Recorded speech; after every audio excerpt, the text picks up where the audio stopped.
And the right hand is the present and the future. So that doesn't change with which handed you are. Left hand is always the past, right hand is always the present and the future. The length of your fingers are your talents, and everybody has talents. Nothing's good or bad, it just is. The shape of your palm is your biggest talent. By the way, where on the shape of the palm, that's down the lower right hand side of that worksheet. And you got kind of a longish palm. It's a little bit rectangular, which is kind of athletic. A little bit square, it says practical. And then it's rounded on the sides, which is artistic. It means you see color and proportion, things that fit together well. You have a good eye. And when you put those two together, it's kind of a musician's hand. That money line shows underneath that little finger. It starts at the headline, and it goes straight up to in between the ring finger and the little finger. It generally ends there on the side of the little finger. Oh, yours is quite consistent. I get 3 lines. That's 3 incomes. I get 3 lines in there going all the way up till the end of your life. 3 lines, 3 incomes. It's a very good money line. They're a little bit hard to pick out when you look at that money line, but see where I've drawn that on the chart, and I think you'll be able to see where it's at in your hand. Look in the upper right hand side of that sheet, and the type of fingertips is your personality. I only checked the right hand, so that'll be 5, and all 5 of your fingers are rounded, which is intuitive, quick, compassionate. Generally people that are in the health field have those rounded fingertips. Your doctors, your nurses, social workers. All right, your marriage lines now.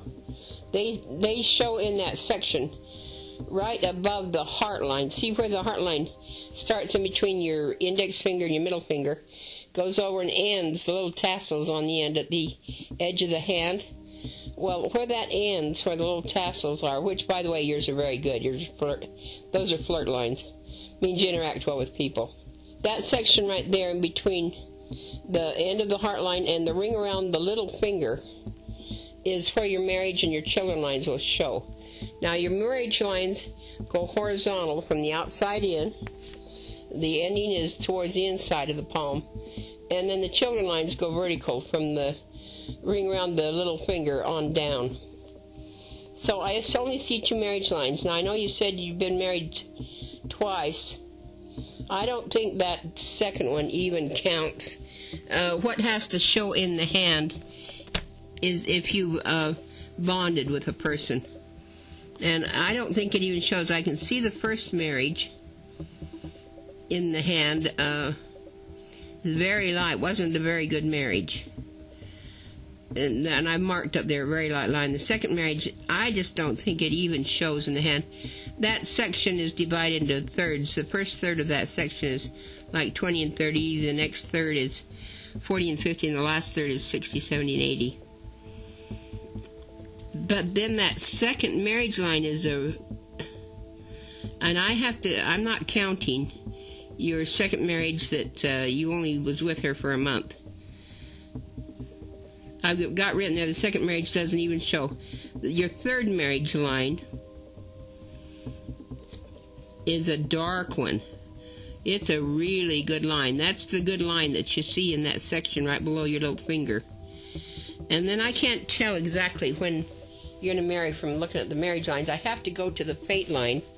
And on the fate line, there's generally a little Y. It makes the line makes a little separation. Generally, usually at the age when you'll marry, when you have a chance to marry again. That doesn't mean you make the choice to marry again, but when you have a chance to marry again. And I show a little Y at about age 41.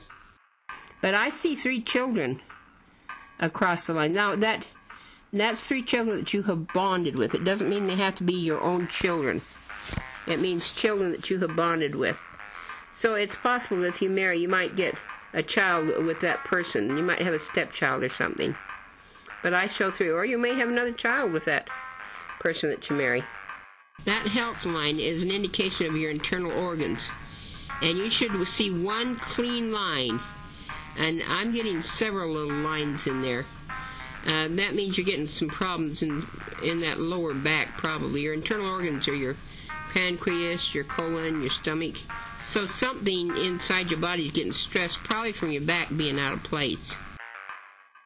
You got a good curve in that heart line, which means you come from a loving, caring family. And your heart line sits fairly low against that headline.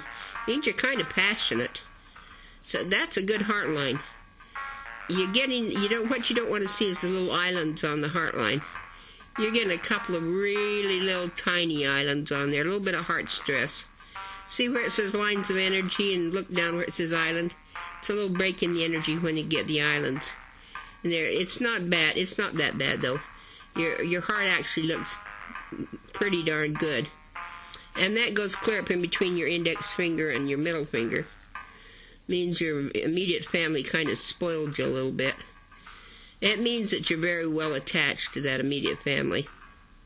Father and mother, brothers and sisters. Jump over there to underneath the index finger. Under that index finger, you got a little mound under there. And that's your sixth sense. When you see that, when you see a nice little fat mound under there, it means that's your intuition. It means it's very good. If you got a problem you've got to solve, if you'll just clear your mind completely and don't even think about it for about 25, 30 minutes, just let your mind go blank. And when you come back to the problem, usually that gives your intuition a chance to kick in. Either your intuition or your sixth sense. Time to kick in and you'll have the problem solved. So listen to your little promptings inside your head. Now let's jump back down to the length of the fingertips. The length of the fingertips governs what your characteristics are. So that thumb is kind of long, and that means it says you will do well in life. You have good manual dexterity. That's why it says you'll do well in life, because you can hold tools and instruments in your hands well. That index finger is also quite long. It's very long, in fact. Needs to come up to halfway on the top flange of that middle finger. That's the boss finger, manager finger, leadership, supervisor, sales, teaching finger. That's a very good finger. That middle finger is your business finger. That needs to be about the length of your palm. Where you've got quite a long palm, that finger doesn't quite match it. It's a little bit short, and it means you're concerned with social issues. You're just not out to make the big bucks. You're a very compassionate person. You care about people. You care about the people that work for you. Now the ring finger and the little finger are in relation to the brain, the right brain and the left brain. The ring finger is the right brain, creative finger, and the little finger is the left brain, the scholarly finger. Your ring finger is very good, creative, imaginative, inventive. But then you've got two lines that run from that, from the palm up into the finger. Those are called creative achievement lines. They start a little bit later in your life, but those are good little markings in that finger. That little finger is your scholarly finger. Indicates that you love to work with words and letters. You love to do paperwork. And I don't think you do. You got kind of a short little finger there. It needs to come up to that ring around the bottom of that top flange of the ring finger.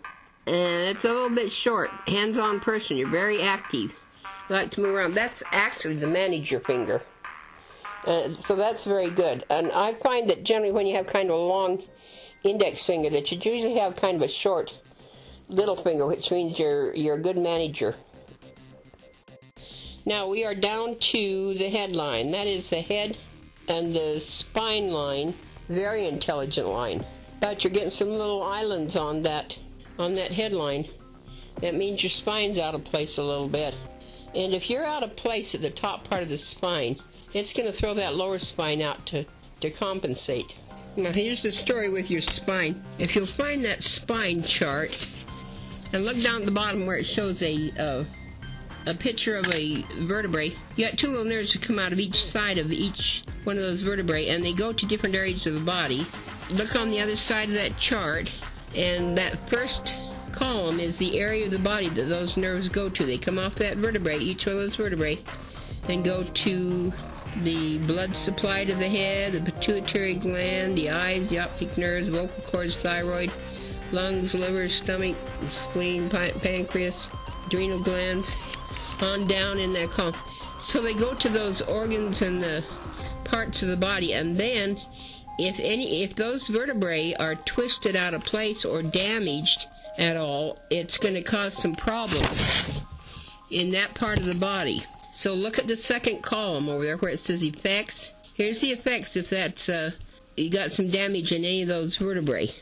Then you can follow your finger along and see what should go backwards under effects. Headaches, nervousness, depression. You got a little bit of a depression line in that left hand. I suspect that you might be taking something for your depression because it doesn't show in your right hand so much. Depression, sinus trouble, neuralgia, colds, anxiety attacks, heart problems, gallbladder problems, rheumatism, skin conditions, poor circulation in legs, on down that list of effects. So you can look for your effects in that spine from what's on your hands. Now the top part of the spine shows at the first part of that headline where it says birth. That'd be the top of your spine, and so you're out all the way down your neck and kind of in between your shoulder blades. Yep, you got 3 little spots there up in your neck area. And I see this more often than not here in almost everybody's hands. Right there at that first thoracic, see where it says first thoracic? You got a dowager's hump right there. If you don't know where that is, ask an older person, they'll tell you. That's right where you bend over, especially when you bend over these darn computers. And I see that people are out of place a lot, right in that area where they lean over. That neck gets a little bit misaligned. That's why you're getting some headaches. Let me see what it is you're getting. I've got that written down. Headaches and backaches. That's being caused because your spine's out of alignment. You're going to have to find a good chiropractor or a physical therapist to put you back in, or start doing some things that keep your spine healthy, like walking and, what's some of those other things I got listed? Yoga. Roll your head every day, around 20 times each way. That loosens up those top vertebrae. Makes you think good.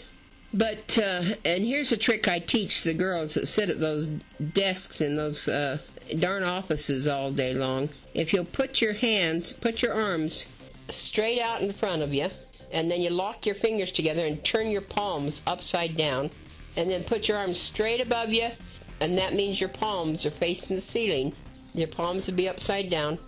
Then push your arms back. Very often that'll pop that neck right there at the base of the neck into place. It'll go pop, pop, pop. Push your arms back as far as you can push them, and pop those vertebrae. Don't worry about the popping. It's just the gas is releasing from the joints that have been stressed, where you've been leaning over all the time. I've talked to a doctor about that, and he says that popping is nothing to worry about. So pop that back in place. But then you're out of place in your lower spine and your upper spine. That's the upper spine's throwing your lower spine out of place. So you might have to go get some treatment for that. The quicker you get that back worked on, the better you'll feel. I will guarantee it. And then your lines change in your hand. See how that headline goes across your hand, and then it dips down at the end. If you look at that on your left hand, it really dips down, or it gets a little bit of a fork on it. That's a depression line. It tips down a little bit in the right hand, but I think it looks to me like you're taking some kind of medication, maybe an antidepressant or something, in your right hand, or you're just keeping yourself from getting the depression by staying busy or something. Okay, look at these spaces right at the base of the fingers where they go into the palm. You got a couple of really big spaces. I think it's between that index finger and the little finger there. I saw the space. When you see those spaces where that goes into the palm, that means that you're independent. You're just kind of slightly independent. Be careful with that independence. Spouses don't like that very much. Sometimes you have to temper that. Okay, that lifeline has to do with your lungs and your breathing. It's your pulmonary system. And you don't want to see breaks in that Lifeline. Yours is pretty good. I didn't see any real breaks in there. So it looks good. Okay, the lines now on the Lifeline, you'll have little tiny lines. Sometimes they're quite long lines that come up off that Lifeline. Those are achievement lines. Look at that up in the upper left-hand corner of your chart. These are the achievement lines that are on the Lifeline. And the ones that are circled are extra good achievements. It doesn't tell me what they are. It just tells me that they're achievement lines. So the circled ones, remember, are the good ones. I got achievement lines at 11, 13, circled at 15, 23, 25, circled at 27, circled at 30, 32 and a half, 36, circled at 38, 39, 45, 48, 49, circled at 50, 53, circled at 54, 55, circled at 58, circled at 60, circled at 62, 67, and 68. It looks like you're going to do pretty good in your darn 50s. You got 1, 2, 3, 4, 5 achievement lines in your 50s. Not bad. We're down to the Lifeline. On that Lifeline, it tells you about your guardian angels. Now, this is about the only time we read the left hand. On the left hand, you'll have little lines that run kind of parallel on the inside of your Lifeline. They'll come up and they'll jog over and touch on your Lifeline. Your Lifeline has got a pretty good timeline on it. About every 1/8 of an inch is a year. So those lines will come over and touch on your Lifeline at the age you were when somebody passed away.